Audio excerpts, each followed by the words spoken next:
From KTVN, this is 2 News Nevada, Morning Edition. Law enforcement are looking into a death that happened over the weekend. What we know so far is coming up.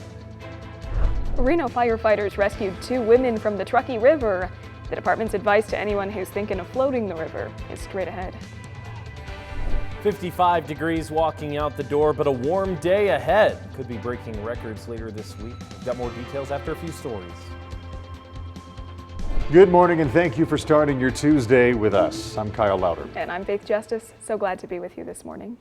We start with a developing story. The Washoe County Sheriff's Office is investigating a death reported over the weekend. So the Sheriff's Office says a little after 6 o'clock on Sunday evening, deputies responded to the dirt extension of Chimney Road in Sun Valley. The Sheriff's Office has not released the identity of the person that died or how they died. So if you have any information, please contact Washoe County deputies. That number is 775-328-3320. The Reno Fire Department is urging the community to be safe while floating the Truckee River after firefighters rescued 2 women riding inner tubes yesterday evening. Firefighters say when they got to the scene, they found the women holding onto a rock.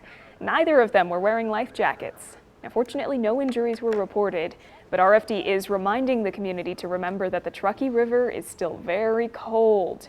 They're also urging everyone to never go out on the water without a life jacket.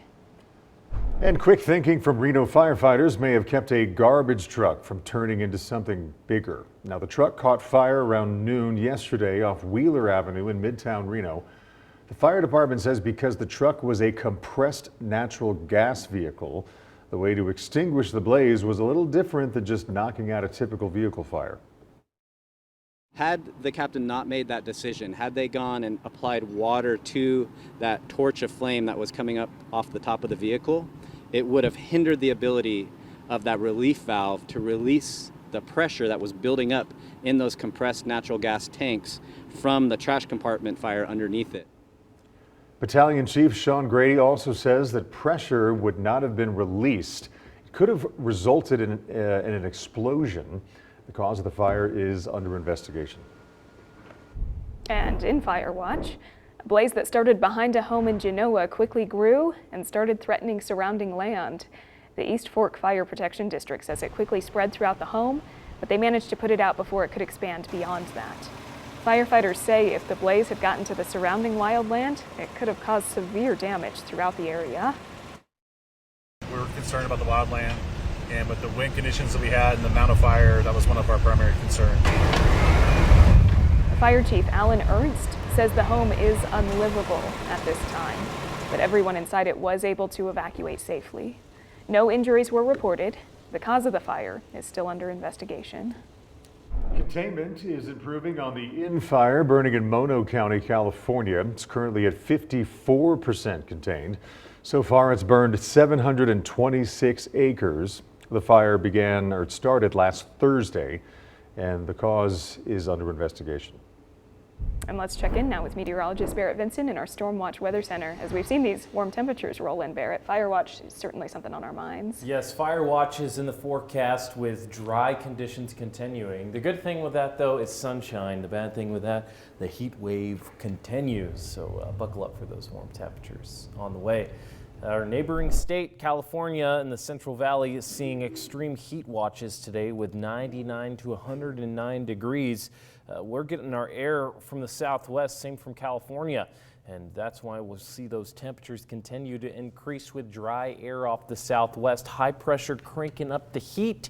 Clear skies so far this morning, though. A few clouds off towards Austin in the central part of the Great Basin. But besides that, a continuation of sunshine will be in the forecast today with dry air continuing. We'll see a few showers off to the Nevada and Nevada-Utah border this afternoon. Just like yesterday, we saw some thunderstorm activity towards I-80 and Elko, but that'll be in the afternoon after 3 p.m. today, clearing up tonight with clear skies in the forecast close to home.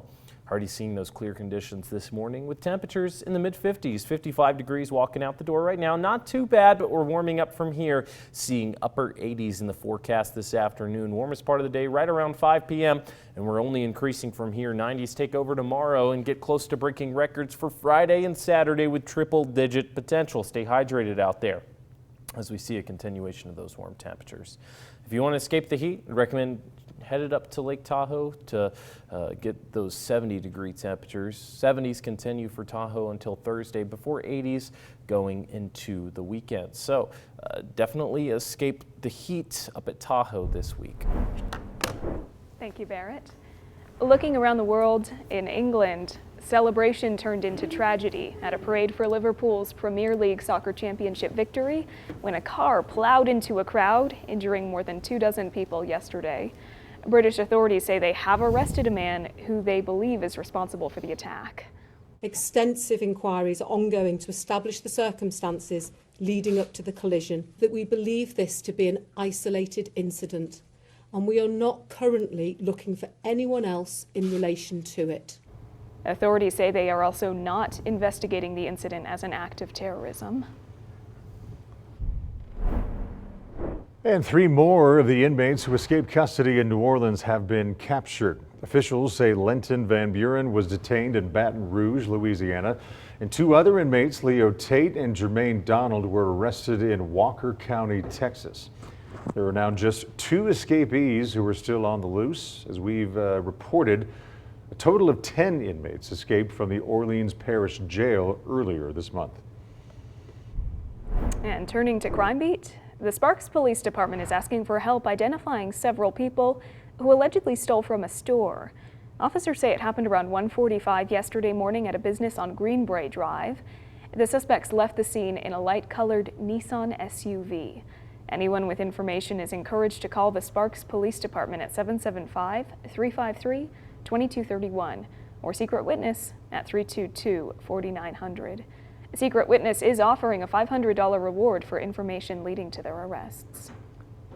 And the Lyon County Sheriff's Office is looking for someone accused of trying to lure 2 teenage girls. Deputies say last Friday night around 9 o'clock, a man in a white older model Subaru Outback slowly passed by the girls walking down Quilichi Road in Dayton. He then allegedly stopped the car next to them.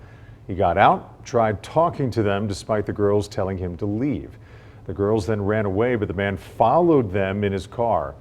He eventually drove away toward Dayton Valley. He is described as being bald with slight facial hair and an Indian accent. So if you have any information here, you're asked to call Lyon County Sheriff's at 775-463-6620. In School Watch, local officials are speaking out about the break-in and vandalism of Reno High School last week. According to Reno City Councilman Devin Reese, the damage totals nearly $100,000. In a statement, Councilman Reese said in part, quote, "I'm calling for a full investigation and will support any means necessary to hold those responsible accountable," end quote. Mayor Hillary Sheevey also denounced the incident with a post on social media that said in part, quote, "We will not tolerate acts of hate in our city, and we will send a clear and united message that Reno stands against racism and discrimination in all forms," end quote. It happening today, the Washoe County School District Board of Trustees are expected to discuss several topics at their meeting today. Some of the things expected to be discussed include updating the tentative budget for the upcoming 25-26 school year and potentially coming to an agreement with Southwest Food Service Excellence to provide school meals during the next school year. The meeting is open to the public. It's going to be at 2 p.m. at the school district's administration building that's located on East 9th Street in Reno. A show cause hearing that could change the future of a local downtown nightclub is scheduled for today. The city of Reno is looking to revoke the business licenses for nightclub 219, which used to operate as Eden Nightclub. The city claims that the club is associated with criminal activity. The hearing was previously scheduled for earlier this month, but it was pushed back to allow the holders of the licenses to hire legal counsel. And still to come on 2 News Nevada this morning, weight loss drugs might help prevent cancer. We're going to take a look at a recent study when we come back.